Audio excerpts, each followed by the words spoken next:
नमस्कार दोस्तों, तो स्वागत है एक बार फिर से हमारे इस नए वीडियो में। इस वीडियो में हम लोग पर्यावरणीय विज्ञान में ऊर्जा से संबंधित मोस्ट इंपॉर्टेंट ऑब्जेक्टिव सवाल करने वाले हैं। यह सेट नंबर 5 है।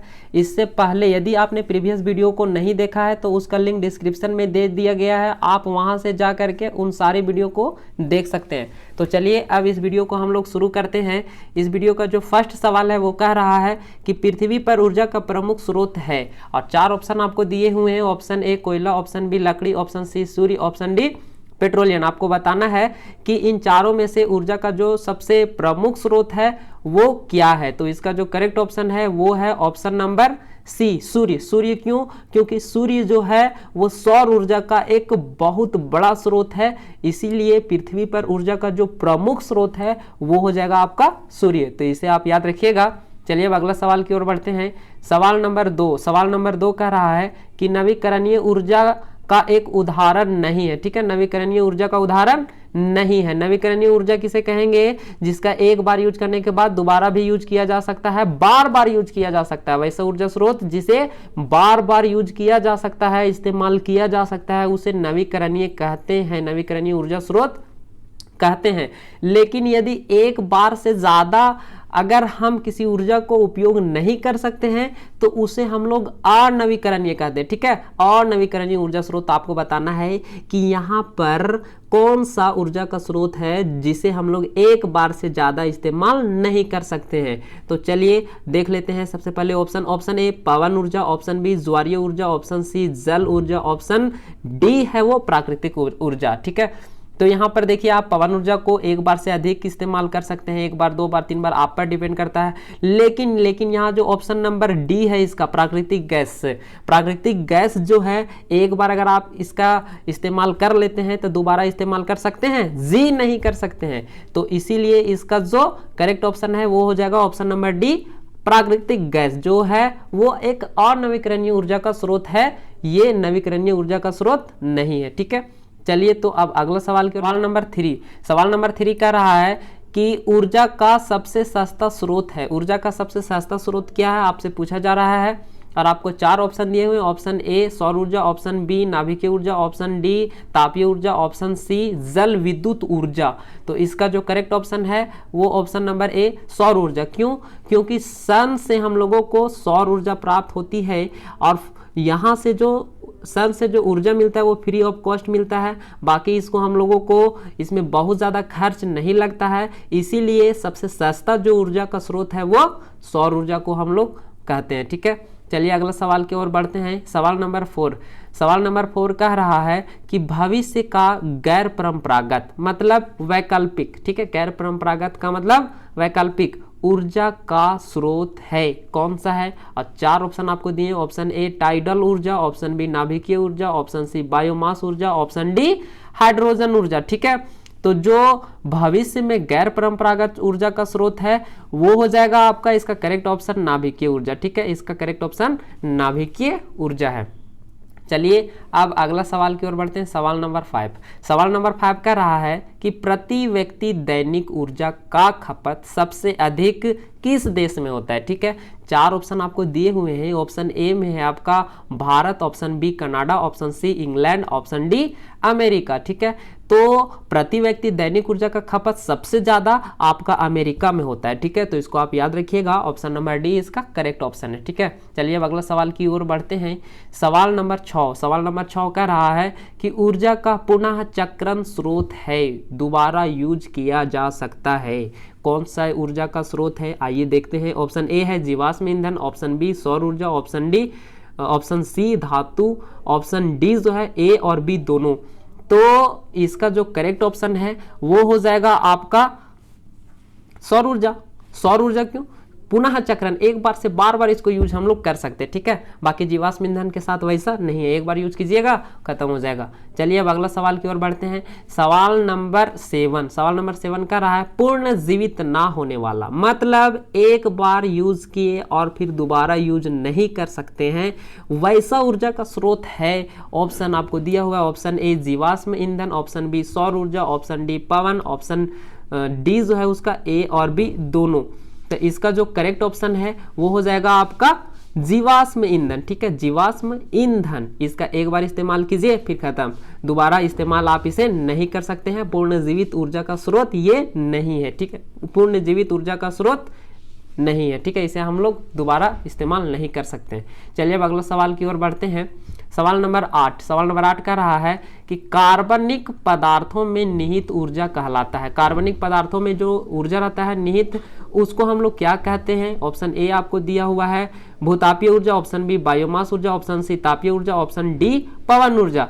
तो जो कार्बनिक पदार्थों में ऊर्जा निहित रहता है उसे हम लोग बायोमास ऊर्जा कहते हैं, ठीक है, बायोमास, तो आप इसे याद रखिएगा। चलिए अब अगला सवाल की ओर बढ़ते हैं। सवाल नंबर 9 कह रहा है कि विकासशील देशों में ईंधन का सबसे बड़ा स्रोत है, क्या है? और 4 ऑप्शन आपको दिए, ऑप्शन ए लकड़ी, ऑप्शन बी कोयला, option C gas, option D विद्युत। तो इसका करेक्ट ऑप्शन बुक में दिया हुआ है लकड़ी। आप इसका उत्तर कमेंट में बॉक्स में रिप्लाई कीजिएगा, ठीक है। चलिए अब अगला सवाल की ओर बढ़ते हैं। सवाल नंबर 10, सवाल नंबर 10 कह रहा है कि परंपरागत ऊर्जा स्रोत नहीं है। 4 ऑप्शन आपको दिए हुए हैं, ऑप्शन ए लकड़ी, ऑप्शन बी कोयला, ऑप्शन डी पेट्रोलियम, ऑप्शन डी पवन ऊर्जा, ठीक है। तो जो इसका करेक्ट ऑप्शन है वो हो जाएगा आपका गैर परंपरागत ऊर्जा स्रोत नहीं पूछा जा रहा है, तो इसका करेक्ट ऑप्शन हो जाएगा आपका पवन ऊर्जा, ठीक है। पवन ऊर्जा जो है वो गैर परंपरागत ऊर्जा स्रोत है, परंपरागत ऊर्जा का स्रोत नहीं है। चलिए अब अगला सवाल की ओर बढ़ते हैं। सवाल नंबर 11, सवाल नंबर 11 कह रहा है कि ऊर्जा संसाधन को भी कहते हैं, ऊर्जा संसाधन को क्या कहते हैं? 4 ऑप्शन आपको दिया हुआ है, ऑप्शन ए अग्नि संसाधन, ऑप्शन बी प्रकाश संसाधन, ऑप्शन सी शक्ति संसाधन, ऑप्शन डी विद्युत संसाधन। तो हम लोग ऊर्जा संसाधन को अग्नि संसाधन भी कहते हैं, ठीक है, तो आप इसे याद रखिएगा। चलिए अगला सवाल की ओर बढ़ते हैं। सवाल नंबर 12 कह रहा है कि नवीकरणीय ऊर्जा का संसाधन है, नवीकरणीय ऊर्जा का संसाधन क्या है? 4 ऑप्शन आपको दिए, ऑप्शन ए कोयला, ऑप्शन बी लकड़ी, ऑप्शन सी आणविक, ऑप्शन डी पवन। तो नवीकरणीय मतलब बार बार यूज करने वाला ऊर्जा का स्रोत, तो वो तो हो जाएगा आपका पवन ऊर्जा, ये तो आपको समझ आ गया होगा। चलिए तो अगला सवाल की ओर बढ़ते हैं। सवाल नंबर 13, सवाल नंबर 13 कह रहा है कि ऊर्जा संकट का समाधान है, ऊर्जा संकट से हम लोग कैसे बाहर आ सकते हैं, उसका समाधान क्या है आपसे पूछा जा रहा है। 4 ऑप्शन आपको दिए, ऑप्शन ए कोयले की खोज, ऑप्शन बी पेट्रोलियम की खोज, ऑप्शन डी वैकल्पिक ऊर्जा की खोज, ऑप्शन डी पावर कटौती, ठीक है। तो इसका जो करेक्ट ऑप्शन है वो ऑप्शन नंबर सी हो जाएगा, वैकल्पिक ऊर्जा की खोज। बहुत अलग अलग प्रकार का ऊर्जा का खोज अगर हो जाता है तो हम लोग ऊर्जा संकट से बाहर आ सकते हैं, उसका समाधान हो सकता है। तो इसका correct option option number C है। चलिए अब अगला सवाल की ओर बढ़ते हैं। सवाल नंबर 14 कह रहा है कि भारत में किस वैकल्पिक ऊर्जा के विकास की विपुल संभावना है, मतलब बहुत ज्यादा संभावना है, क्या है? 4 ऑप्शन आपको दिए, सौर ऊर्जा, ऑप्शन बी ज्वारीय ऊर्जा, ऑप्शन सी भूतापीय ऊर्जा, ऑप्शन डी लहरों की ऊर्जा, लहरों से ऊर्जा। तो इसका जो करेक्ट ऑप्शन है वो है ऑप्शन नंबर ए सौर ऊर्जा। भारत में सौर ऊर्जा बहुत ज्यादा इसका संभावना है सौर ऊर्जा होने का, ठीक है।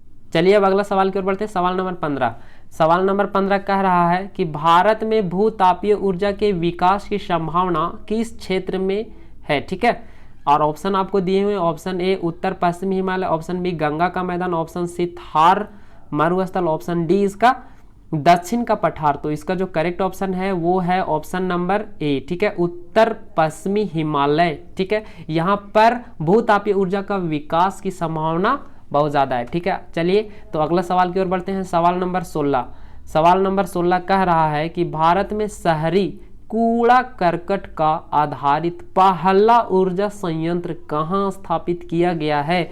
और 4 ऑप्शन आपको दिए हैं, option A Mumbai, option B Bhopal, option C Kolkata, option D जो है वो है दिल्ली।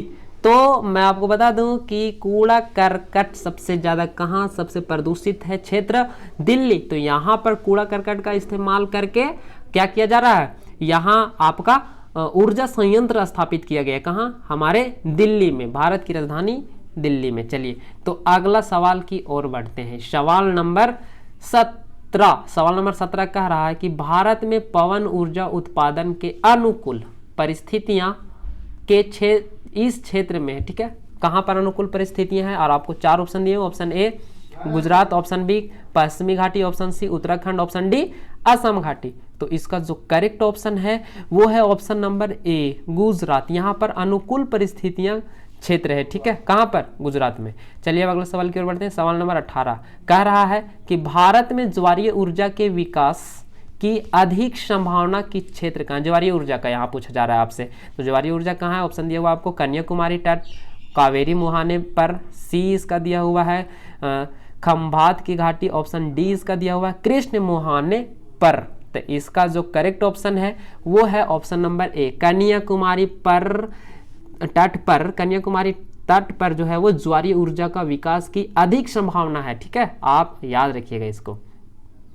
चलिए अगला सवाल की ओर बढ़ते हैं। सवाल नंबर 19 कह रहा है कि ग्रामीण क्षेत्रों में किस वैकल्पिक ऊर्जा के विकास की संभावना अधिक है? 4 ऑप्शन आपको दिए, option A biogas, option B पवन ऊर्जा, ऑप्शन सी भूतापीय गैस, ऑप्शन डी ज्वारीय ऊर्जा। तो इसका जो करेक्ट ऑप्शन है वो है ऑप्शन नंबर ए, बायोगैस। ग्रामीण क्षेत्रों में वैकल्पिक ऊर्जा का विकास की संभावना सबसे अधिक है, वो है बायोगैस का, ठीक है। तो चलिए अब अगला सवाल की ओर बढ़ते हैं। सवाल नंबर 20 कह रहा है कि भारत में प्रति वर्ग किलोमीटर में 1 किलोमीटर स्क्वायर में कितनी संभाव्य सौर ऊर्जा उपलब्ध है, ठीक है। ऑप्शन आपको दिया हुआ है, ऊर्जा का तो यूनिट जो है वो होता है जूल, पर यहाँ दिया हुआ है MW, ठीक है, तो आपको इसी के अनुसार जवाब देना है। चलिए ऑप्शन ए है 20 MW, ऑप्शन सी है इसका 200 MW, ऑप्शन सी इसका 120 MW, ऑप्शन डी इसका 100 MW। तो इसका जो करेक्ट ऑप्शन है वो है आपका 20 MW। आप इसे याद रखिएगा कि प्रति वर्ग किलोमीटर में इसका जो संभाव्य सौर ऊर्जा उपलब्ध है वो है 20 MW। चलिए अब अगला सवाल की ओर बढ़ते हैं। सवाल नंबर 21 कह रहा है कि पवन ऊर्जा की सर्वाधिक स्थापित क्षमता किस राज्य में, ठीक है, सबसे ज्यादा पवन ऊर्जा हम लोग किस राज्य में स्थापित कर सकते हैं, कहां से प्राप्त कर सकते हैं? ऑप्शन दिया हुआ आपको, ऑप्शन ए है इसका राजस्थान, ऑप्शन बी है तमिलनाडु, ऑप्शन सी है कर्नाटक, ऑप्शन डी है मध्य प्रदेश। तो सबसे ज्यादा ऊर्जा का स्रोत हम लोग, पवन ऊर्जा का स्रोत हम लोग राजस्थान से ले सकते हैं, ठीक है। तो याद रखिएगा इसका करेक्ट ऑप्शन हो जाएगा ऑप्शन नंबर ए, राजस्थान। चलिए अगला सवाल की ओर बढ़ते हैं। सवाल नंबर 22 कह रहा है कि ज्वार भाटा पर आधारित ऊर्जा संयंत्र की स्थापना कहाँ की जा रही है? वर्तमान में कहाँ की जा रही है? 4 ऑप्शन आपको दिया, option A Surat, option B Kutch, option C Mumbai, option D Goa. तो इसका जो करेक्ट ऑप्शन है वो है सूरत। सूरत में हम लोगों जो है वो ज्वार भाटा पर आधारित ऊर्जा संयंत्र की स्थापना किया जा रहा है, ठीक है। चलिए अब अगला सवाल और लास्ट सवाल की ओर बढ़ते हैं। सवाल नंबर 23 कह रहा है पारिस्थितिकी तंत्र में ऊर्जा का प्रवेश, रूपांतरण तथा विसरण किस नियमों के अनुसार होता है? नियम 4 आपको दिए हुए हैं, जो है फर्स्ट वो है गुरुत्व नियम, ऑप्शन बी है उष्म गतिकी नियम, ऑप्शन सी है सापेक्षता नियम, ऑप्शन डी है त्रिकोणमिति।